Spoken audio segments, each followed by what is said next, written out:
The alarm is off, guys. Wake up. Another exciting time on the breakfast show. Jollof. My name is Anyanwu Ifunaya, aka Naya the First. And my name is the Chief Fuego, aka Voice of God, aka. Let me stop you. Aka.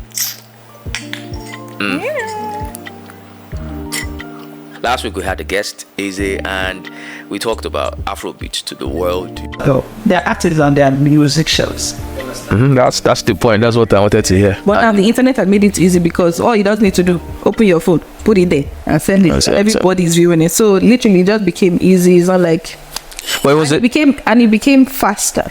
Right? Yes. Easy and faster. Today we're talking about police brutality. Brutality.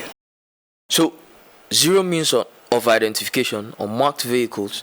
You wear black polo, jean trousers, and you hang AK-47 rifles, and you're a bloody kidnapper.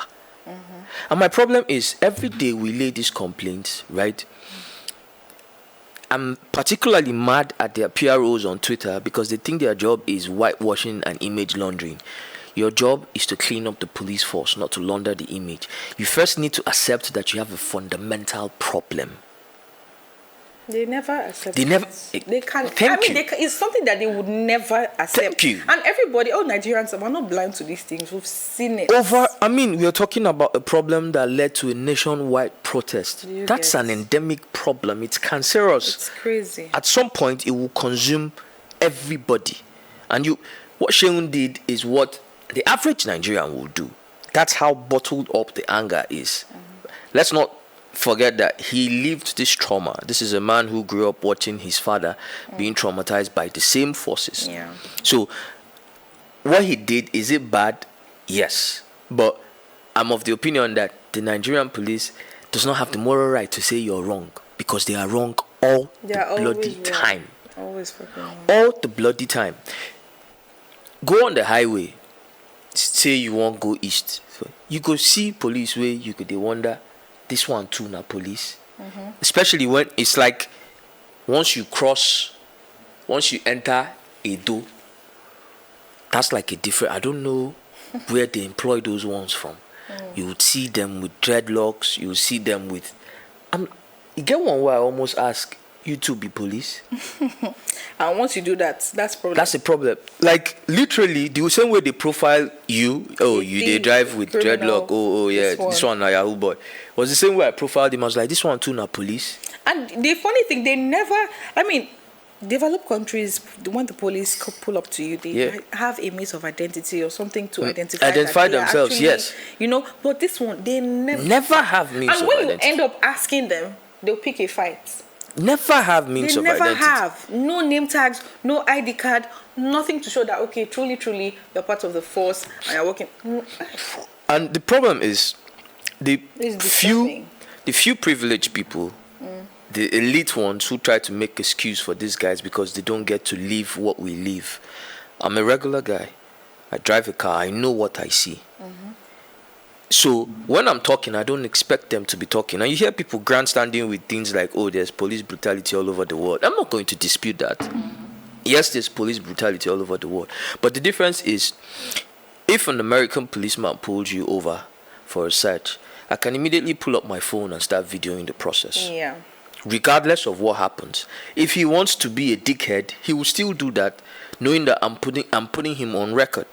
And that's how justice is served, because at the end of the day, you have evidence. Yes. See, I put it to you that it's a case of 1 out of 10 that end up having video evidence in this country. It means that for every one video that you see of, this policeman is brutalizing this person on record, there are about 9 people who have done the same thing or even worse successfully without any trace.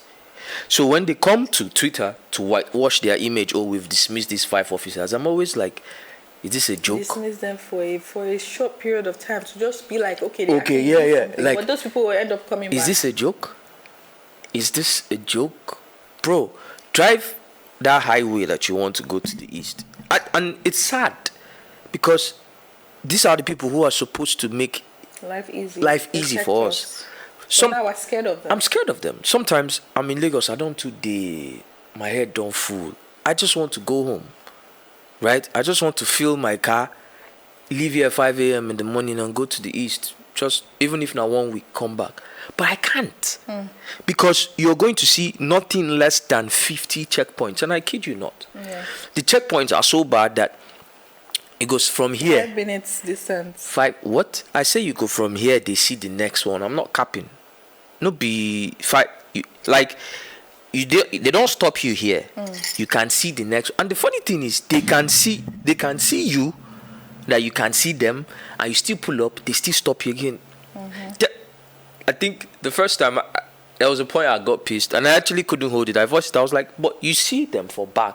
Say they just hold me. Why you two they stop me?" And he got angry. Trust them. Any small thing gets them angry. And it was all over the place. And I'm like, but I just kept quiet at some point because one, we did very lonely road, and anything can happen. Guy, the funny thing is, these people can confidently tell you, "I will shoot you and I will throw you." That was the same thing that guy actually told me that day. He said, "I will shoot you, I will throw your body in the bush and I will go."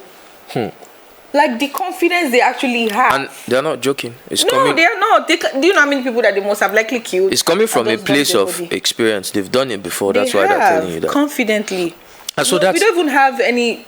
Okay, all these recording devices, CCTVs on the highway, all these things. When you know that crazy things like this happen on those roads, we don't even have all those things. Okay, show that. I think what is this government? They know exactly all this nonsense. Everybody is complicit in what is going on in the police force, and that's why I see the whole online thing as a lot of pretense. And like I say, it's just image laundering. When they are serious. If the Nigerian police is serious about redeeming its image, you will not need somebody to tell you. You will know. You would know by yourself. The way this Nigeria is, I think there's a lot of, what they call this, godfatherism. I mean, you cannot even if you're in charge of a session, I think you can't even make decisions there without somebody influencing it. This one. The police, I don't even think they can even do what they ought to do on their own. See, without some other kind of influence. That's even where you're even trying to let them off the hook. Now, let me tell you, the extortion is sanctioned by those who sit back at the office, because the ones they send to the road as the foot soldiers come back and make returns to the ones at the office, and that's why they have the impunity to do what they do, because they know nothing will happen. It's a sanctioned thing from the top. So I'm ashamed really with the whole gimmicks they pull up online. Police go enter somewhere, raid everywhere. A bar like this, raid everybody, and next thing on, I don't start to the bill on herself with 10,000, 5,000 for doing absolutely nothing. For just being there. And it's not a once in a while thing. It's a steady, like that's how they make their own Friday money. And it's not like these guys online don't know. It's not like the IG doesn't know. We live in a technology world where people escalate complaints immediately. They hear it, but they turn a deaf ear because the guy who is in charge of them at the station is getting kickbacks from the money that they extort from people. So I'm really, really pissed at the whole grandstanding because, okay, she won't slap. It's wrong, yes.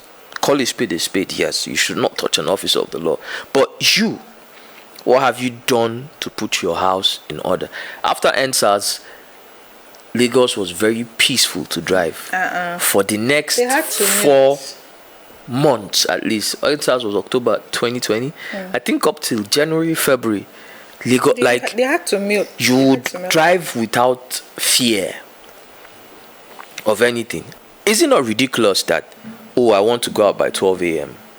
but I'm not scared I'll be robbed by 12 a.m. I'm scared the police will extort me, stress me. Because even if you talk about the robbery, these robberies actually even happen at what peak traffic hours, 7 p.m., 8 p.m. when there's gridlock. And those police no go there. Now when the road don't free, when you rush one, because city like Lagos is always jammed, that's actually the best time to drive. Enjoy yourself from one spot to other without stress. That's actually the time when the police will pull up and start harassing you.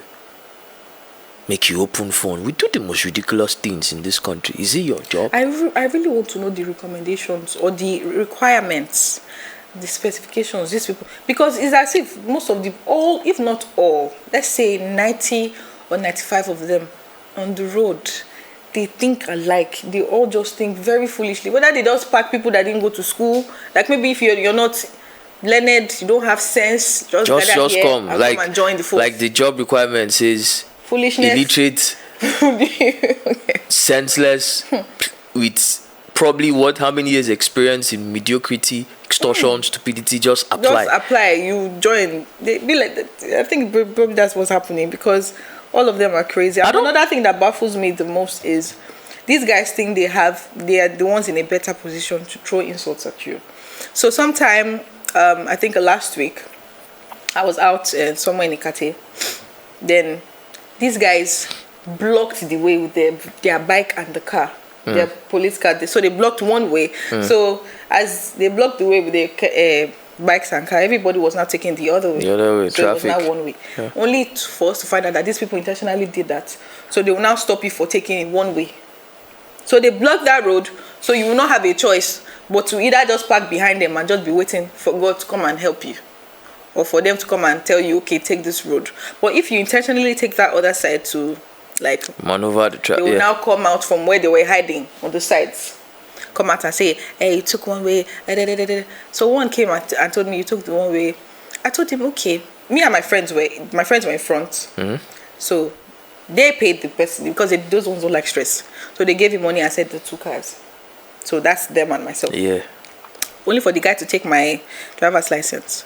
Then they left. So they're expecting me to come from me. And I'm like, okay, give me my license. They give you money. Man, I said, no. Because he opened my car. He saw money on my seat. So apparently, probably that's what he was waiting for. And I told him, if it's this money you're looking at, I'm not going to give you 1 naira from this money. They've given you money. Give me my ID card. Let me go. Then I said, you are a foolish man. I said, you are a foolish man. The man was so upset. He said, it's me? You're talking to me? I will take you to the station this night. I said, if it's me telling you are foolish, that will make you take me to the station. You better take me there and put 2 of us in the cell.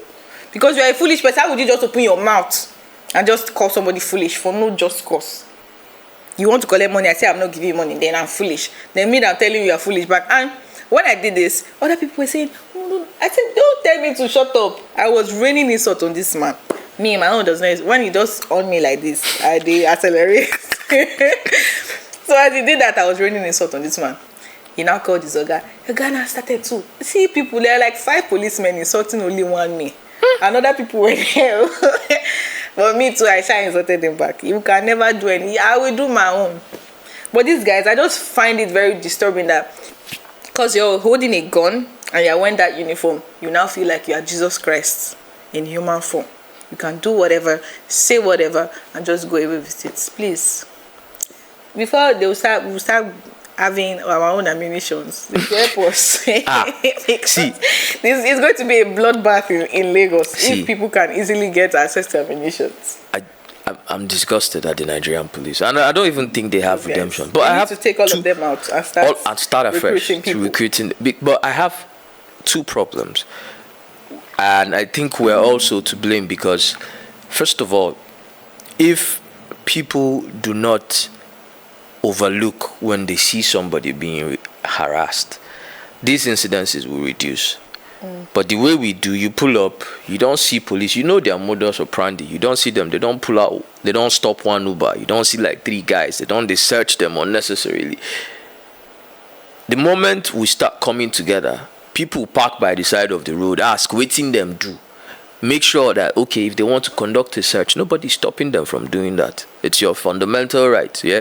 Conduct a search, but if you don't have nothing on these boys, free them, make them they go. Because it's that blind eye that we turn most of the time that gives them the impunity to continue doing what they are doing. These police guys too, they always implant things in people's cars. Yeah, because they know, right, that how many police they, how many we there for the country, we would always outnumber them.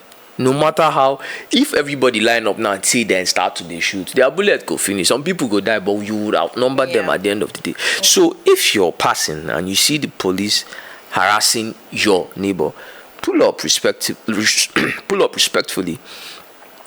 don't interfere with their job. As far as I'm concerned, if a policeman pulls me over and says he wants to search my car, I would never say don't search my car. It's your job, Abi. It's just my time you go waste, right? And you go pay me, but yeah, search my car. But after searching my car, let me go. Don't tell me to give you my phone. Don't start asking me stupid questions, where I'm from, where I'm working. That's none of your business.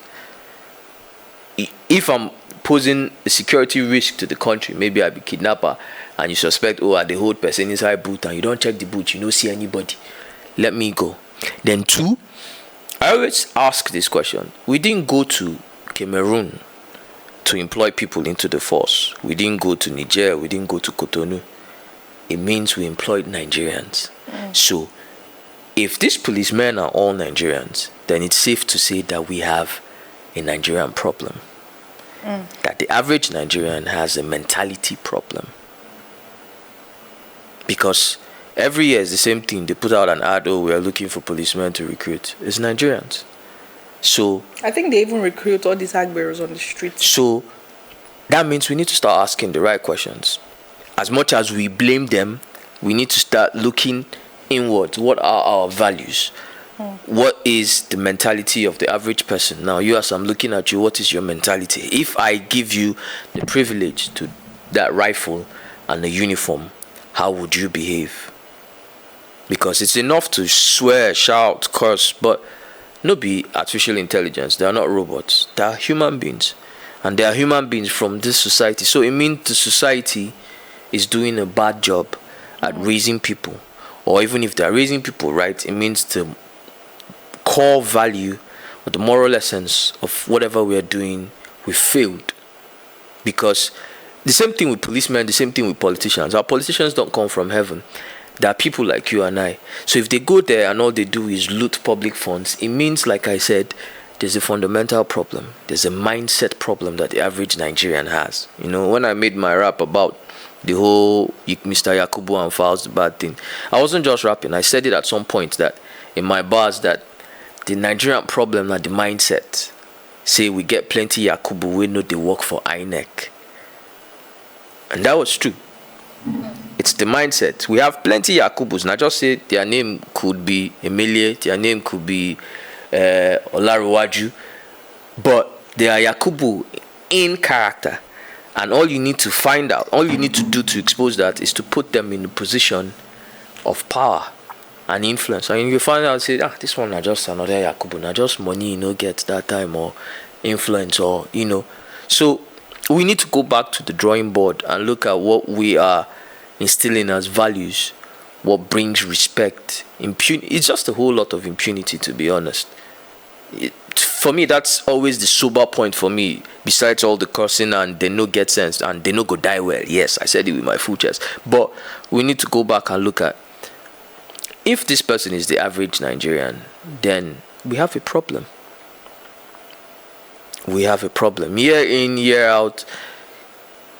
Because police recruitment exercise is like every year. Because they retire people every year, employ more people every year. And still the core basis of the overall outlook of the police is not good. We see more bad eggs than good eggs. And if you ask them what exactly is your problem, they will say the government is not paying well. That's what all of them tend to say. But okay, let's say they pay you well now. What's the change? What's the guarantee that from where you are now, there's going to be a turnaround? You're going to switch. You're going to have discipline. All of these things. I mean, it's not money that is it's not money that is everything. Your attitude, your behaviors. Bro, it's the behavior. Definitely not. It's the behavior. It's the behavior. And the thing is, it's just like when you say dog. When they say don't feed your dogs with raw meat, because when dogs taste blood, they always want to taste blood. Now the problem is they've tasted blood. You're now trying to stop this dog from tasting blood. Policeman where they see probably 60k salary. He don't enter street. He say from like 500k. From extortion, you can make 500k besides his 60k. How do you want him to stop? That's the thing. Where you want start the preach integrity from heaven to earth, where you want you stop. Look at the other day, the whole mess in SARS or Anambra that caused a stir online. So policeman go confiscate cars from boys, go respray them, start to dey drive. Imagine. No madness. See, I tell people there's no redemption for the Nigerian police force. And no, now we get hope is fine, but me, I've seen it. It's just like when you see someone who has stage 4 cancer or so, and you just know it's going. And just prayers, show love till this person, bro. There's no hope for the Nigerian police. It's gone. Otilo, God, it's gone. God can do magic. Story. It's not magic. Miracles. My very first experience with them. Well, I forgot to even say that part. I think that's the last thing I'll say. My very first experience with them was as far back as 2014. 2014. Yeah. My mom had a surgery, a very serious surgery. That I was still at the East.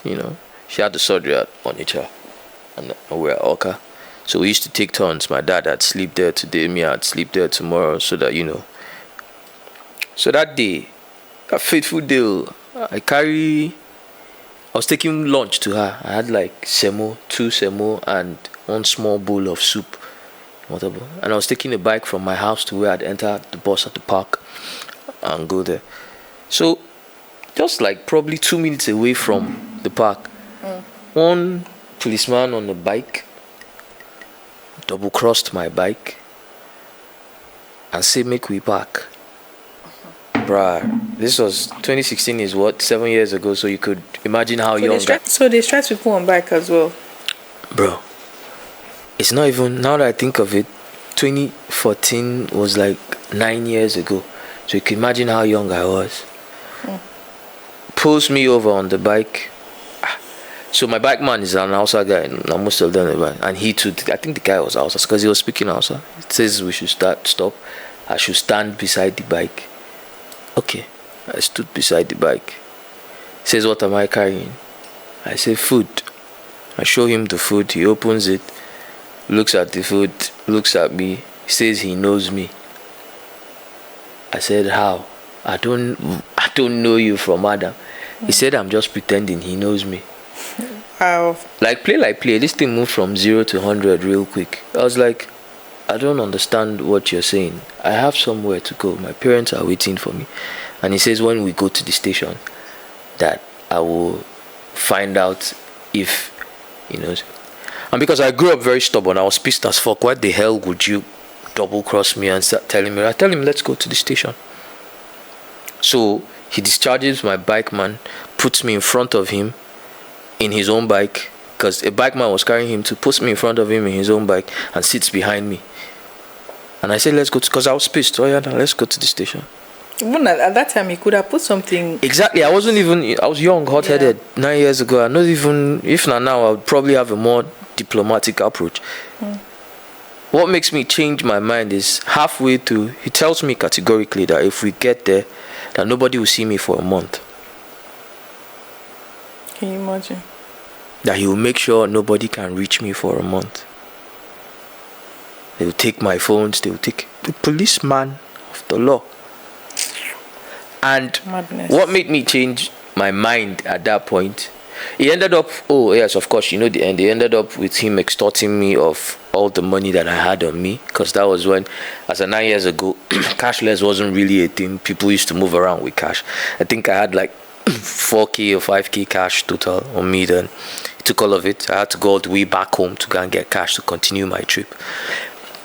And what made me change my mind then was because, like I said, my mom had a surgery. She was very sick in the hospital. I stopped on that time. I was ready to almost do your worst. But I realized, if this woman can't reach me for one day, it's not going to help her in her situation where she is. So, at the end of the day, he just extorts me of imagine how ridiculous that is. Extorts me of all the money I have on me, and he starts going his own way. No identification, just black polo, police cap, and that's it. And they don't even understand the dangers that they pose with the way they behave. That's why I'm pissed with the grandstanding that they do on Twitter. Because everybody knows now that you can actually pull up with an AK, black polo, black trouser, and rob people. because it's become a norm. The ones who are supposed to uphold the law break it all the time.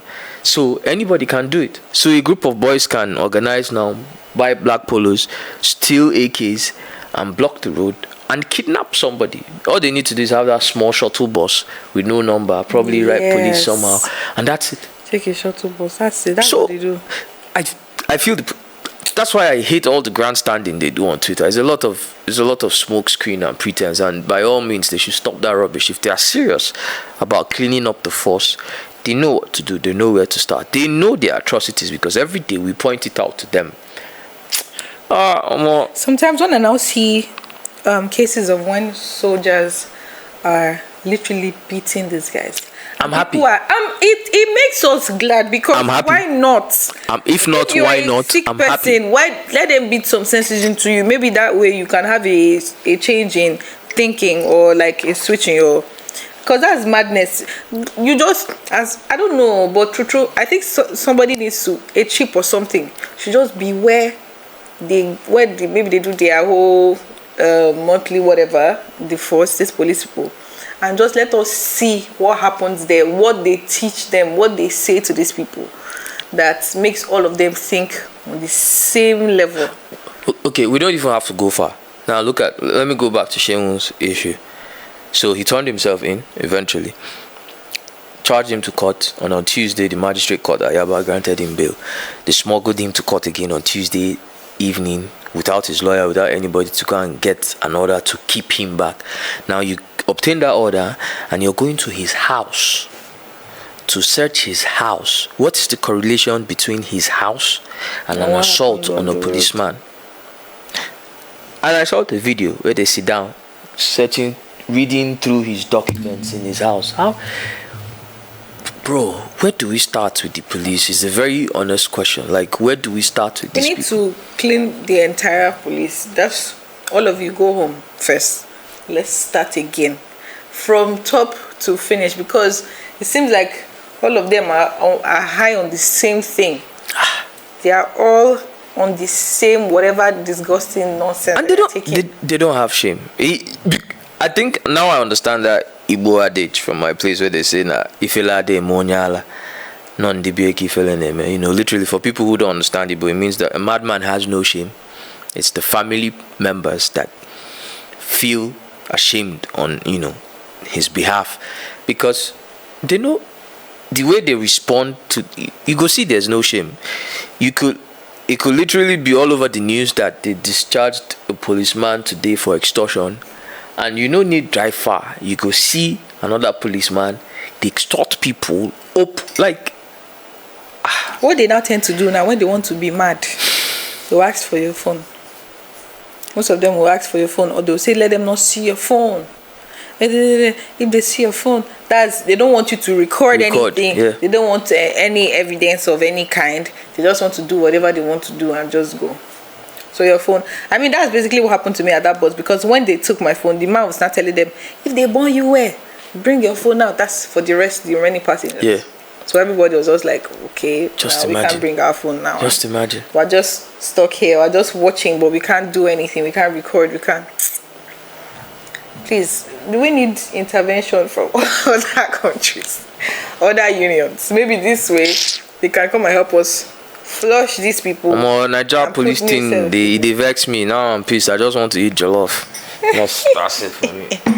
I mean, we don't know what we can do to help this. At this point, I just want to eat jollof. But like I said, basic advice I have: start from somewhere. Unity. If you come out and you see the police harassing people, it's your job. I think I've had cases of people that stopped. Yeah. Like random people that stopped to ask me, oh, when if the police stop me, and I don't know why police do that thing. They'll stop you, take your papers, it's complete, so everything is on check. They'll just hold it to delay you, waste your time, and be mad. They'll just take it. This guy that took my license, okay, what's the problem now? Why are you with my license? Let me go. Do you drive with your original license? My original license. Never, ever, never. And these are the issues. Why wouldn't I be driving with my original license? See, never, ever. Go and laminate, go to a laminating office, laminate like 6 of it, keep one at the car each time. You get as you go be, you go leave out for them. they go where they go. Replace them with the other one in the house. So that works too. That's how we work now. My car papers, I have like 4 copies. The originals the car papers is the copies. The originals are for never the license, in my. You can use. Yes, now laminate. That's what I use. It's in my car. Laminated copy. Scan it. It will be colored. Then laminate it. They're like 3 or 4. My car papers in the envelope is like 3. So I fit even leave the whole pack for you like that. They go. So that's how bad it is. I fit leave the whole pack because I arrange it. Everything is in this envelope. The same thing here. So if you waste my time and I see road to come out, I go leave you with the papers. They go. They'll go and make another copy and replace that missing one. Because just imagine the stress we have to go through because of the kind of police we have. Normally, why wouldn't you keep your apart from the problem of car theft, because if you have your original papers in the car and it's stolen, it's easy for those people to go and make a change of ownership for the car and everything. But like I said, I don't vex. Now Jollof I dey wait for now. Oh. So guys, I mean, you've heard about this issue of decades and forever. I don't even know how long, but this matter. Please, if you know anybody, any people that can help us out, or that can help Nigeria out, not us, please put it under the comments. Thank you so much. We got it to the point where we can smile and be happy. Yes. That the Lord has done wonderful things in our life. Food is here. Finally. This scent, it tastes as good as it better smells. Tastes good, because talking about the police don't vex me. It don't change our mood. So the only way we can have a revert is when it comes for. And then you cook dishes. Don't be sure, big.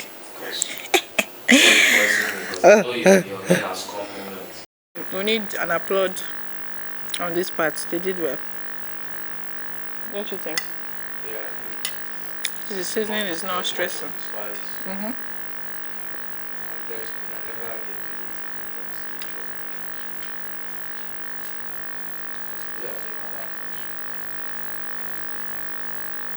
Okay. I'll give you the 7. 7 as well. Actually, if something I say you just calm my head, what's your problem? Alright. Thank you guys for joining us. Thank you for joining us. See you same time next week. We hope you enjoyed this one. Yes. And you enjoy the next one.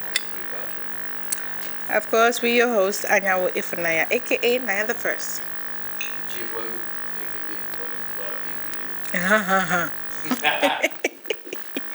Bye, guys.